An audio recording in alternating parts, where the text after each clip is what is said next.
The stars above Earth had never looked so wrong. Admiral stood on the command bridge of his flagship, the Unbroken Dominion, and watched through the massive viewport as his fleet emerged from 300 warships, 300 instruments of death and conquest. They spread across the darkness like a disease, blocking out the distant stars with their massive hulls. Below them floated a small blue planet. It looked fragile. It looked weak. It looked exactly like the 17 other worlds the Dominion had conquered in the last cycle. His mandibles clicked together in what passed for a smile among his species. His hard shell gleamed under the bridge lights, and his 4 arms rested comfortably on the railing before him. He had done this many times before. He knew exactly how this would go. First, the panic. The small species would see his fleet and their leaders would start screaming at each other. Then the desperate calls for help that would never come. Then the futile resistance. And finally, the sweet moment of surrender. Humans, that was what they called themselves, had read the reports about them. They had only discovered faster-than-light travel 40 years ago.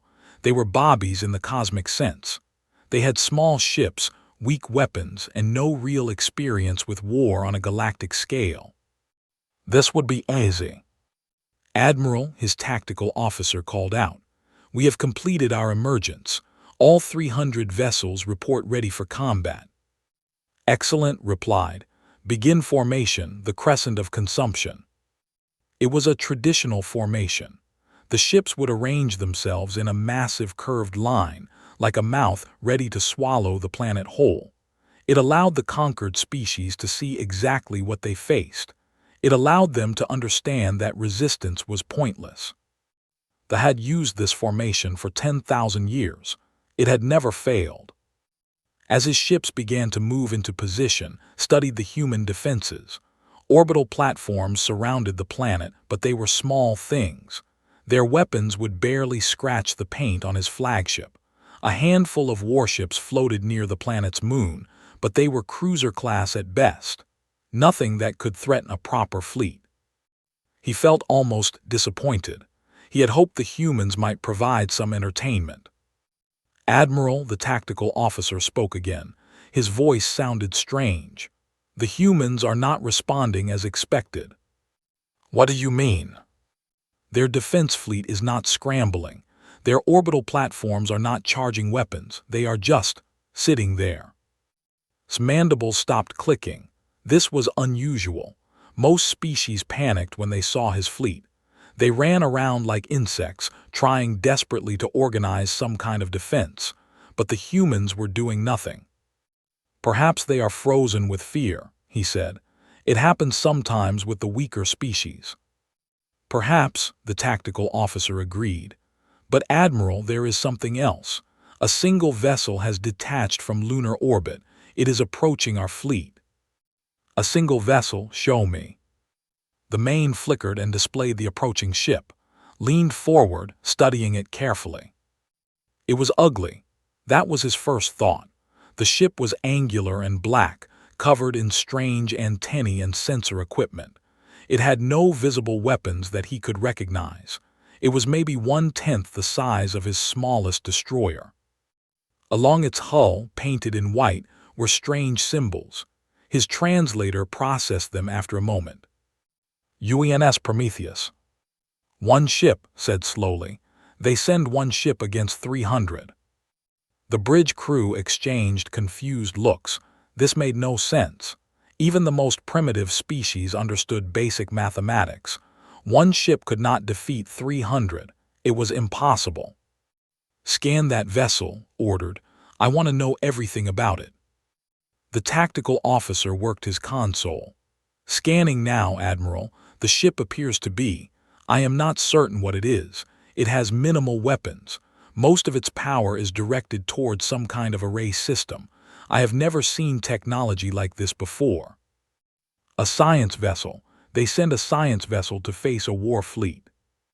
It appears so, Admiral. Felt his confusion turning to anger. Were the humans mocking him? Did they think this was some kind of joke? He had destroyed civilizations. He had burned worlds. He would not be insulted by these primitive creatures. "Open a channel to that ship," he commanded, "and to the planet. I want everyone to hear what I am about to say." The communication officer nodded. "Channel open, Admiral." Stood tall, his 4 arms spread wide in a display of dominance. "Attention humans, I am Admiral of the Dominion. Your world now belongs to us. You will surrender immediately and submit to our rule. Your people will serve the Dominion. Your resources will feed our empire. This is not a negotiation. This is not a request. This is your only warning."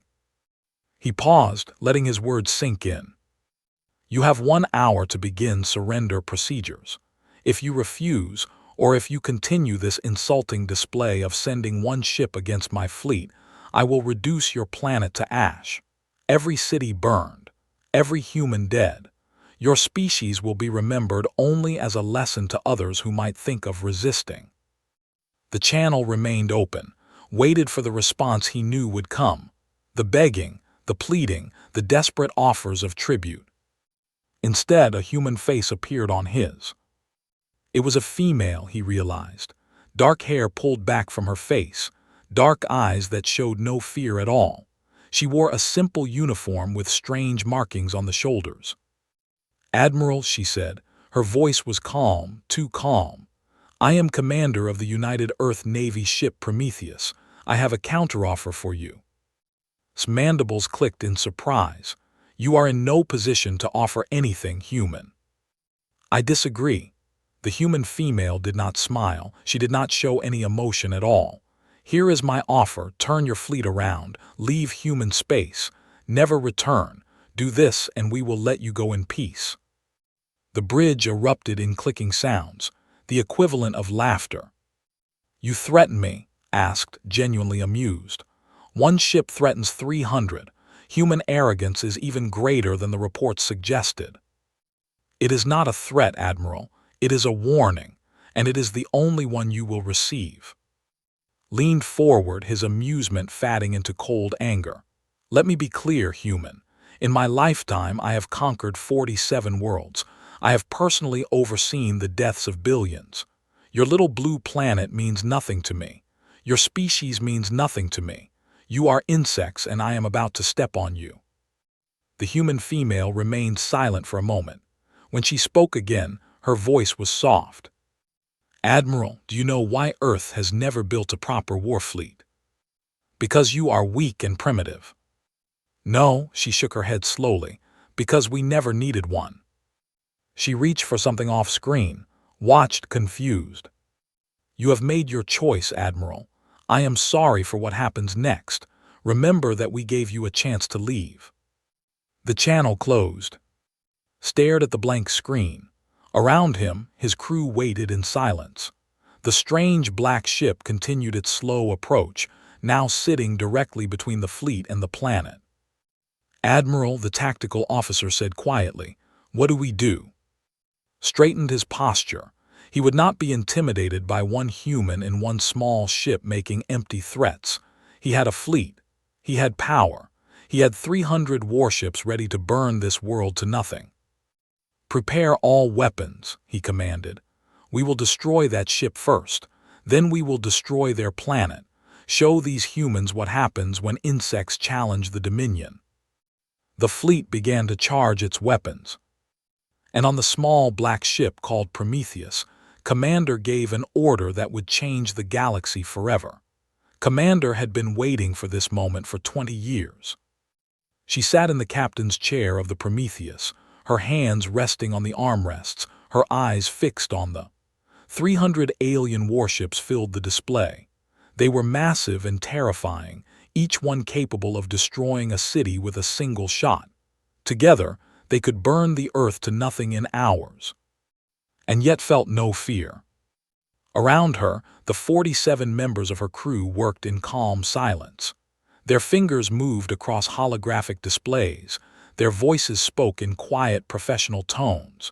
Anyone watching would think they were doing routine maintenance, not facing an alien invasion fleet. "Admiral has closed the communication channel," reported Lieutenant Park from the communication station. He did not accept our offer. I did not expect him to, replied. But we had to try. History needs to remember that we gave them a choice. She turned to look at the woman sitting at the science station. Doctor was perhaps the most brilliant human being alive. She had spent 30 years working on the technology that lived in the heart of this ship. Her hair was gray now, her face lined with age, but her eyes were sharp and focused. Said, "Are we ready?" Doctor nodded slowly. "The Prometheus array is online. All systems are functioning perfectly. Cascade algorithms are loaded and ready." She paused. "Commander, I must ask one more time. Are you certain about this? Once we activate the array, there is no going back. The galaxy will never be the same." Considered the question carefully. Outside, 300 warships were preparing to destroy her planet. Billions of lives hung in the balance. But Doctor was right. What they were about to do would change everything. "Tell me again," said. "Tell me why we built this ship." Doctor smiled sadly. It was a story she had told many times, but she understood why needed to hear it again. 40 years ago, humanity discovered faster-than-light travel. We were so excited. We thought we would find friends among the stars. We thought the universe would welcome us. Her smile faded. We were wrong. Not that she knew this history. Everyone did. The first species we encountered tried to enslave us. The second tried to eat us. The third simply wanted us dead because we looked different. Every civilization we met had the same story. The strong take from the weak. War is eternal. Conquest is the only path to survival. "And what did we do?" asked. "We did what humans always do when faced with an impossible problem.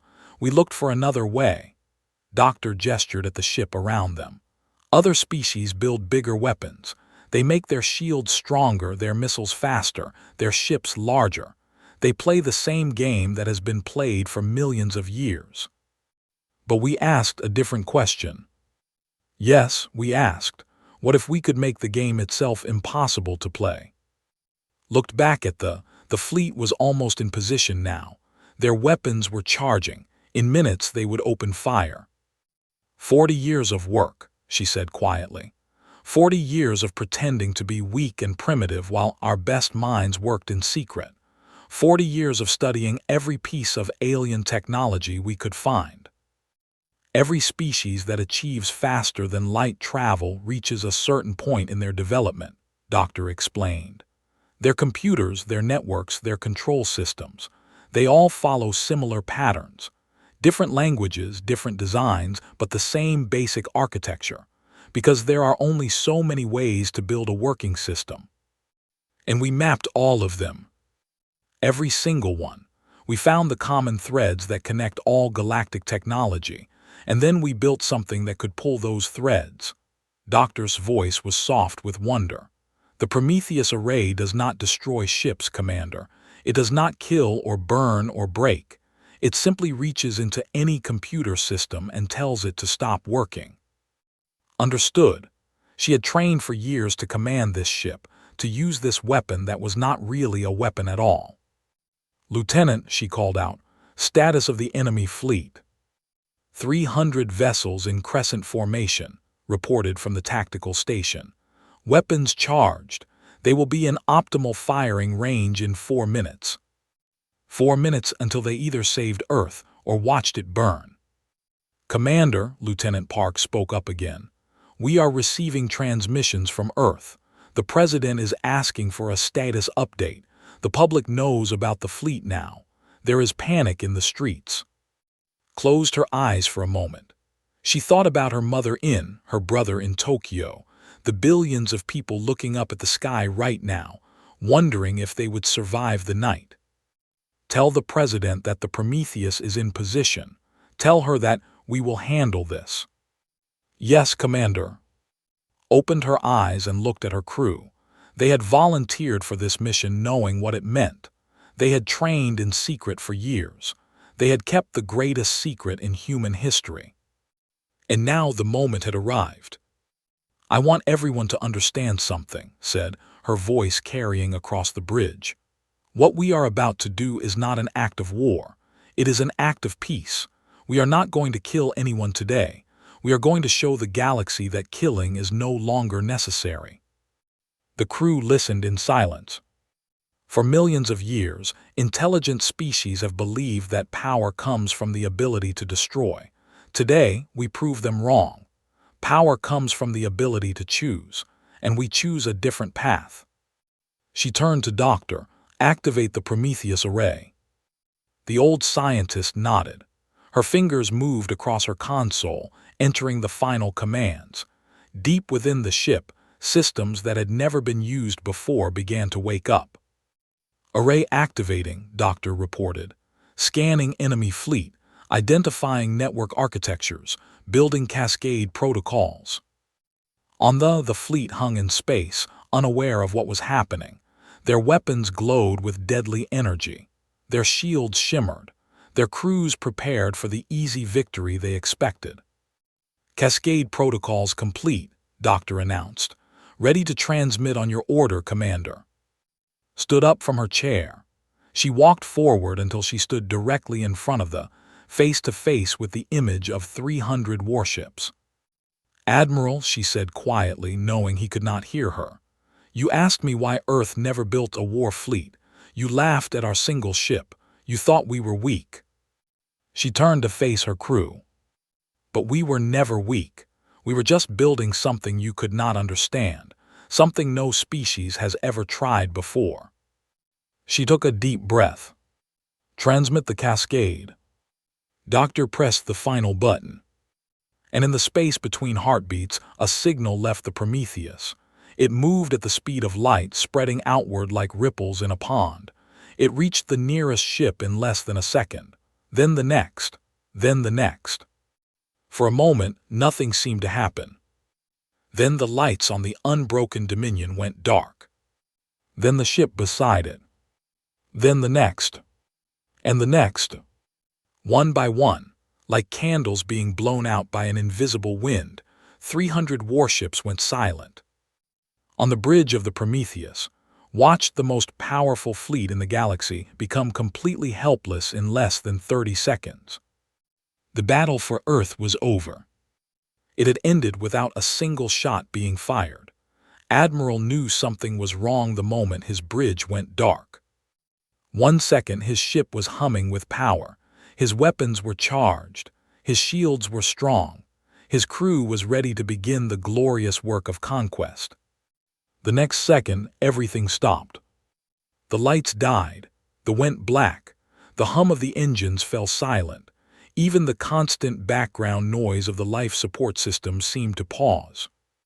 Then the emergency lights came on, bathing the bridge in a deep red glow. "Report," shouted, "what is happening?" His tactical officer was frantically pressing buttons on his console. Nothing responded.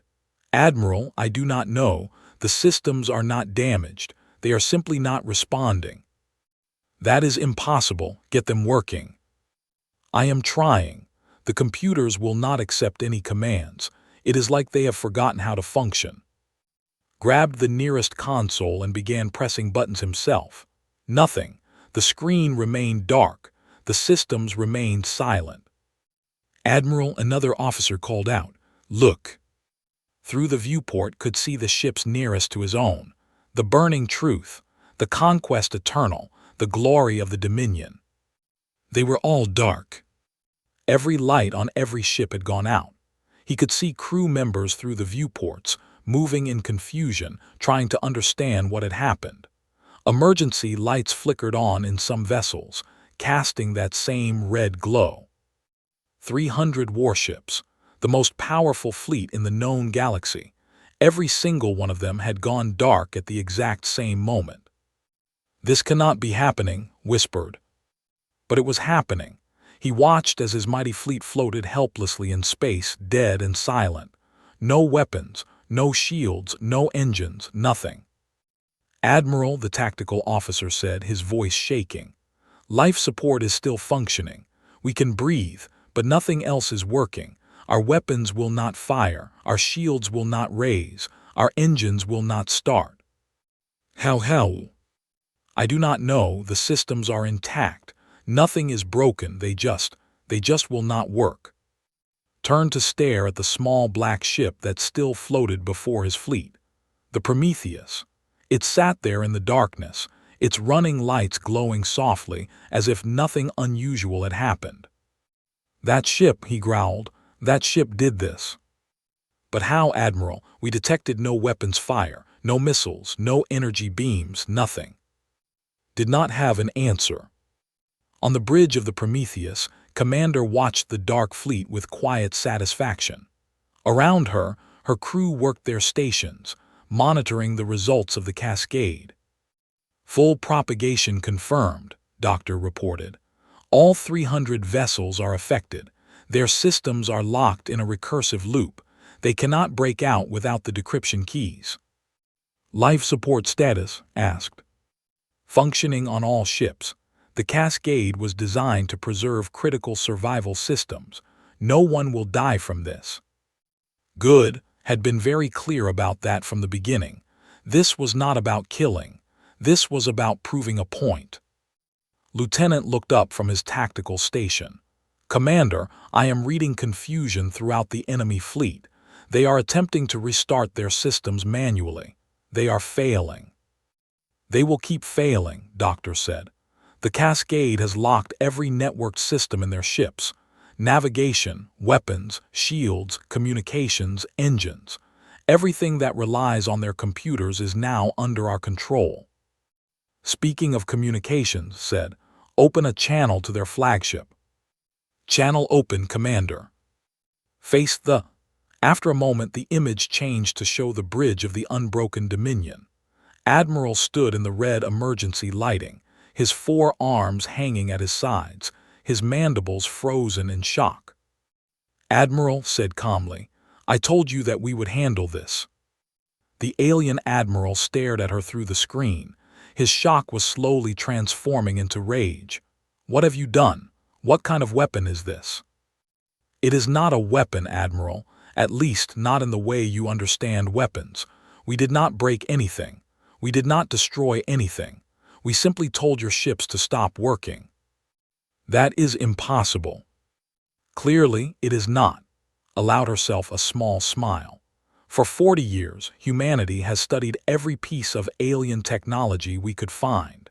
We mapped the basic patterns that all galactic civilizations use for their computer systems. And then we built something that could reach into those systems and shut them down. His mandibles clicked furiously. You are bluffing. Our systems are different from every other species. We have unique encryption, unique protocols. You are different in the details, Admiral, but the fundamentals are the same, because there are only so many ways to build a working computer system, and we found them all. Doctor spoke up. Admiral, your ships are currently floating in a decaying orbit around Earth's moon. In approximately 6 hours, they will be captured by lunar gravity. Your crews will be safe, but your fleet will remain where we put it. You cannot do this, roared. The Dominion will not accept this humiliation. Our Emperor will send more fleets. He will burn your world.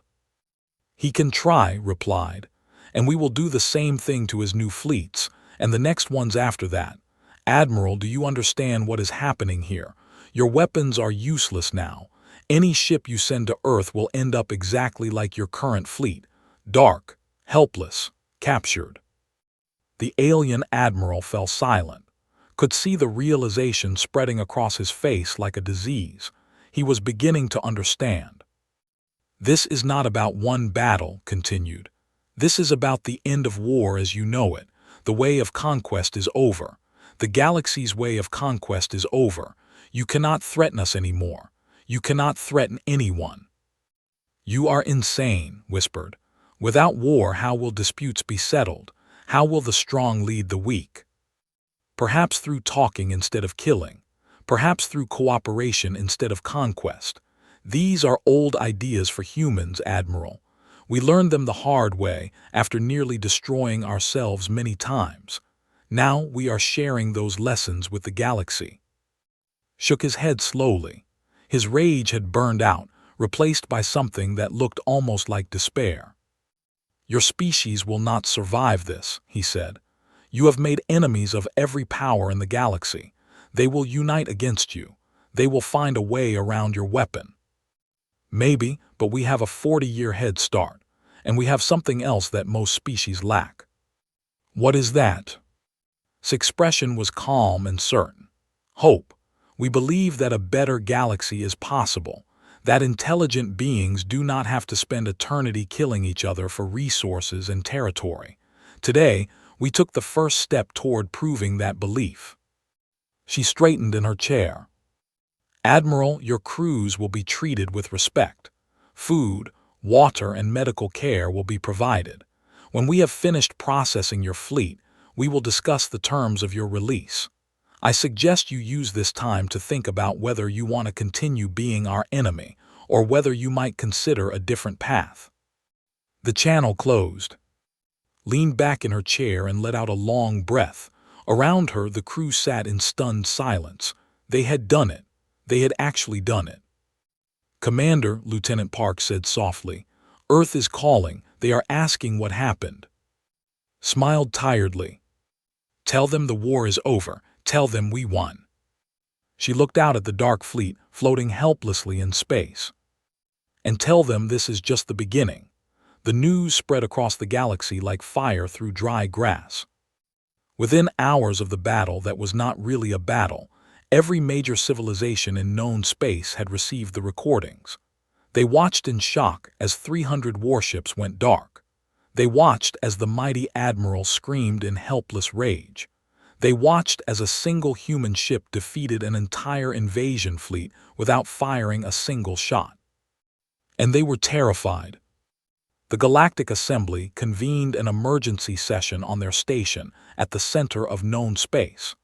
Representatives from 217 species gathered in the Great Chamber, their voices rising in argument and fear. The Archon spoke first. His body was made of living crystal, and it pulsed with agitation as he addressed the assembly. We must act immediately, he declared. The humans have developed a weapon that threatens the balance of power itself. If they can disable any fleet they choose, no civilization is safe. They must be stopped before they can use this weapon against us. Murmurs of agreement rippled through the chamber. I propose a united fleet, the Archon continued. Every species contributes ships. We gather the largest force in galactic history, and we destroy Earth before they can spread this technology further. More voices rose in support. Species that had been enemies for centuries suddenly found common cause. The humans had to be stopped. Their weapon was too dangerous to exist. Then a calm voice cut through the noise. A fleet, you want to send a fleet. The assembly turned to look at the human representative. Ambassador Wei was a small man with gray hair and a patient smile.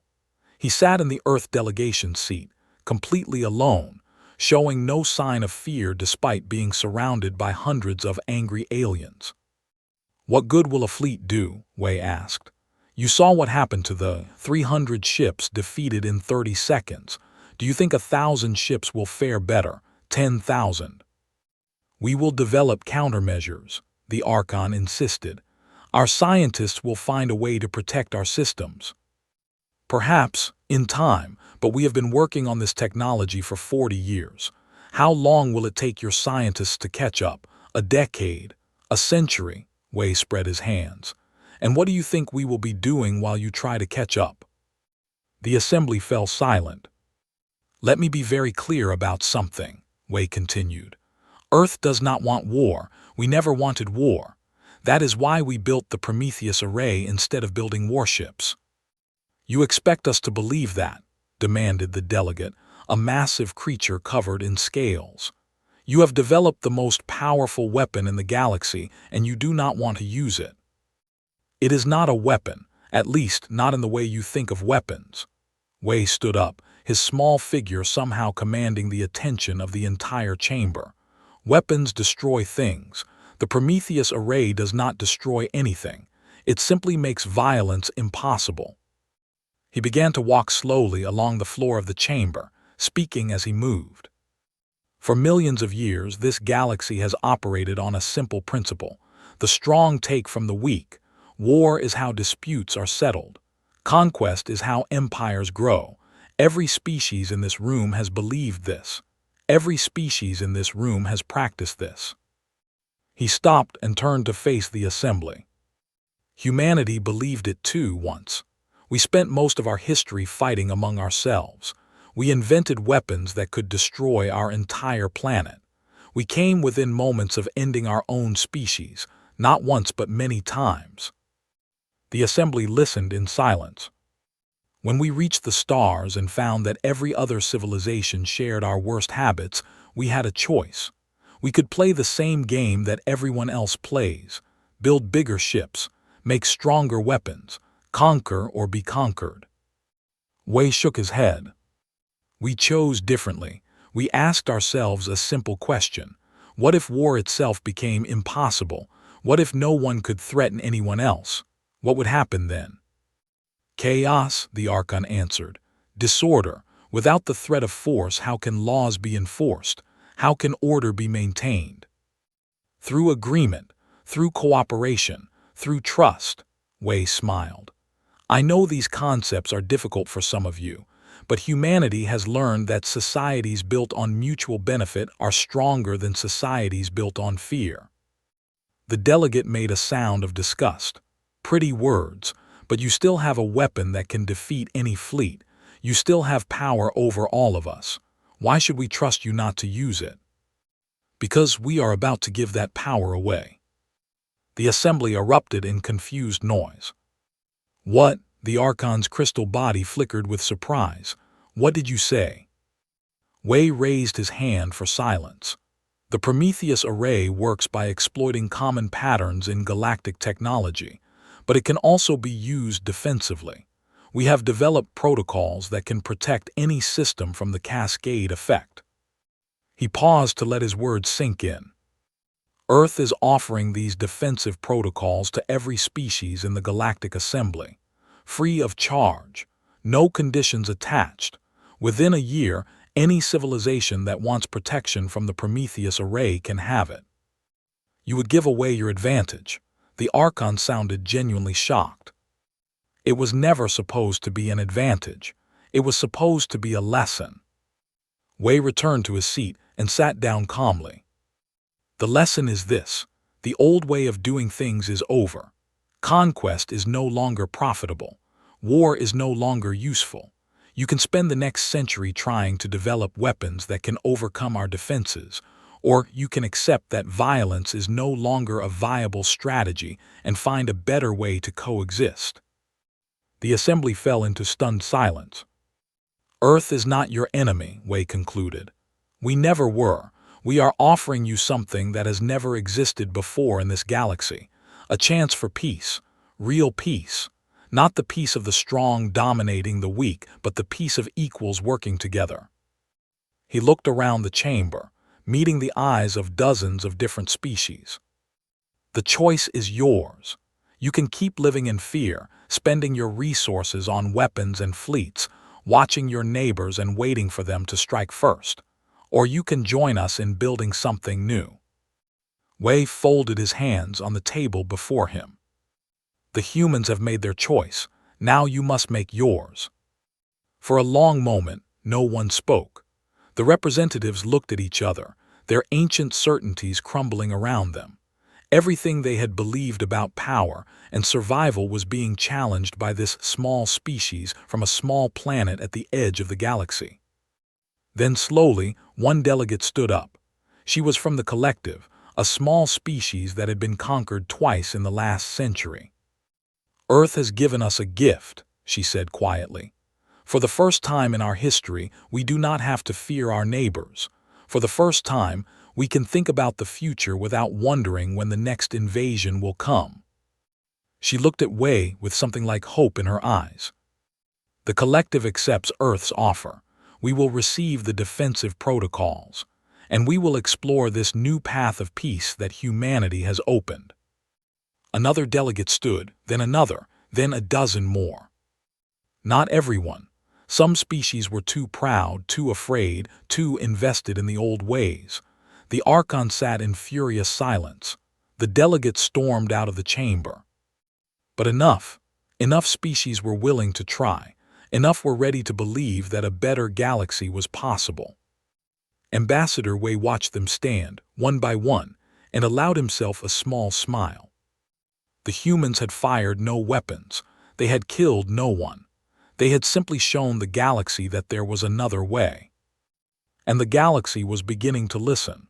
6 months had passed since the day that changed everything. Sat in a small on Earth's moon, watching the stars through the transparent dome above him. His massive form looked strange among the delicate human furniture, and his 4 arms were folded awkwardly against his chest. But no one stared at him. The humans walking past barely gave him a second glance. There were no longer enemies. They were just visitors now. The door opened and Commander walked in. She had changed little since that day on the Prometheus. Her dark hair was slightly longer, and there were new lines around her eyes, but she still carried herself with the same quiet confidence. She sat down across from and ordered coffee from the automated server. "Thank you for agreeing to meet me," she said. His mandibles clicked in what humans had learned to recognize as a shrug. "I have nothing else to do. My rank has been stripped. My fleet has been returned to the Dominion. I am no longer an admiral." "I know, I'm sorry about that."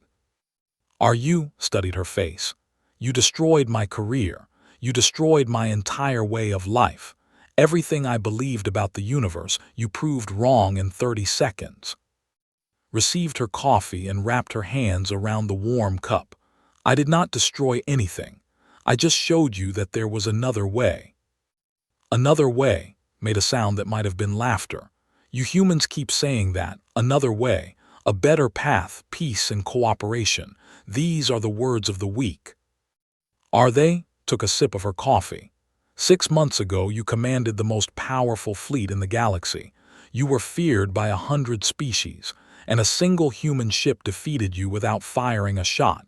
Tell me, who was really weak that day?" The alien fell silent. "I have been thinking," he said finally.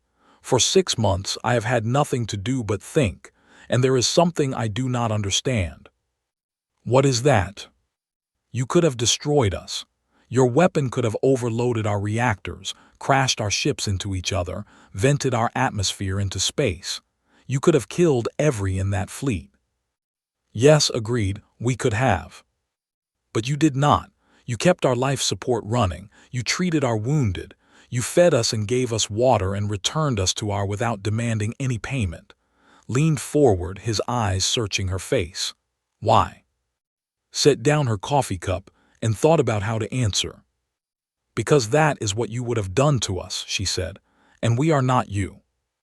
"I do not understand." "If the positions were reversed, if Earth had been helpless before your fleet, what would you have done?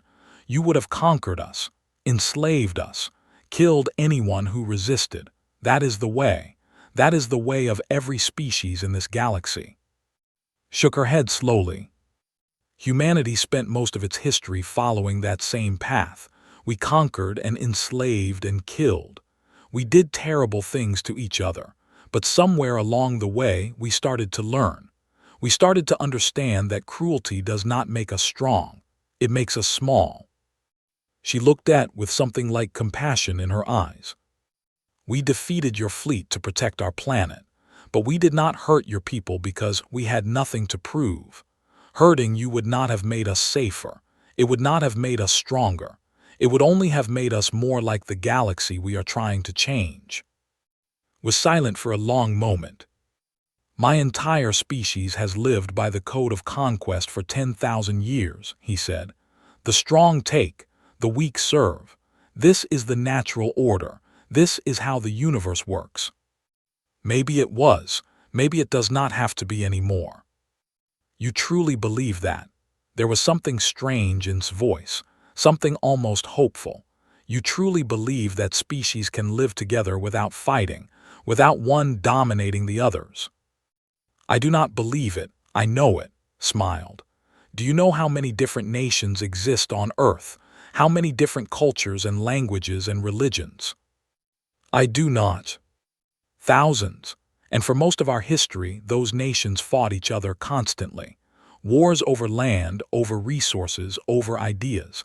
Millions of humans died in these conflicts. She leaned forward. But then something changed. We developed weapons so powerful that war became unthinkable. Not because we became peaceful overnight, but because the cost of fighting became too high. So we had to find other ways to solve our problems. Talking, trading, compromising. And these methods worked. Not perfectly, not always, but enough. In the century before we discovered faster-than-light travel, the major nations of Earth had stopped fighting each other. Not because they loved each other, but because they had learned that cooperation was more profitable than conflict. Considered this, his mandibles clicked thoughtfully. And now you are trying to teach the same lesson to the galaxy. Yes, but not through words alone. Words mean nothing without power behind them. That is why we built the Prometheus Array. We needed to show every species in the galaxy that war was no longer worth the cost. And then you gave away the defensive technology, shook his head. I still do not understand that choice. You had power over everyone. You could have ruled the galaxy. We did not want to rule the galaxy. We wanted to free it.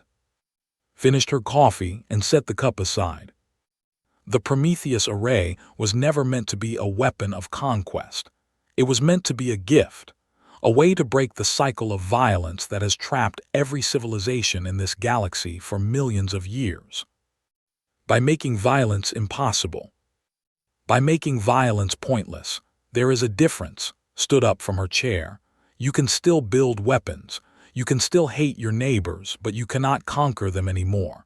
And when conquest becomes impossible, something interesting happens. Species start looking for other ways to get what they need. Stood as well, his massive form towering over the human woman. Commander, he said slowly, I came here today because I wanted to understand. I wanted to know why my fleet was defeated.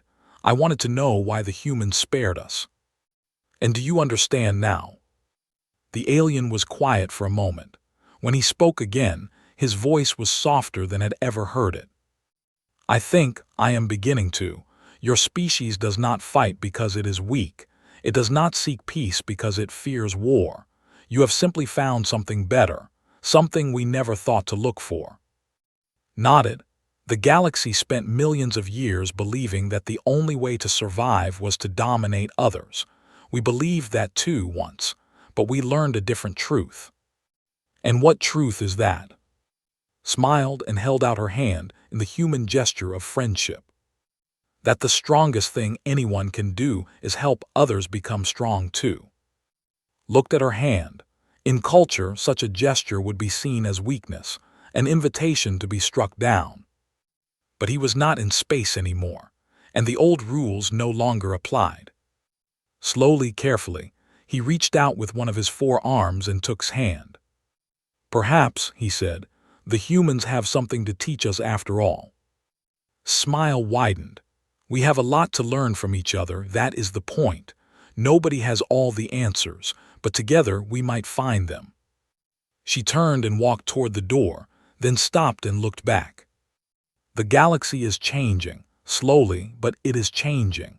Species that were enemies for centuries are starting to talk. Trade routes are opening. For the first time in history, civilizations are building things together instead of trying to destroy each other. She opened the door. You can be part of that change or you can stand against it. The choice is yours. And then she was gone, leaving the former admiral alone with his thoughts. Stood in for a long time, watching the stars through the dome above. Somewhere out there, his was adjusting to a galaxy where conquest was no longer possible. His emperor was angry. His people were confused. But change was coming, whether they wanted it or not. And as thought about his conversation with the human commander, he realized something that surprised him. He was not afraid of that change anymore. He was curious to see what would come next. Outside on 100 worlds across the galaxy, other species were starting to feel the same way. The old certainties were crumbling. The future was unknown and frightening. But for the first time in galactic history, it was also full of hope. And it had all started with one ship from Earth. A ship that had ended a war without fighting it.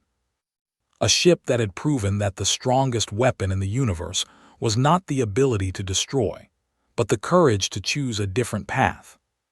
The galaxy would never be the same, and humanity would be there to help build whatever came next.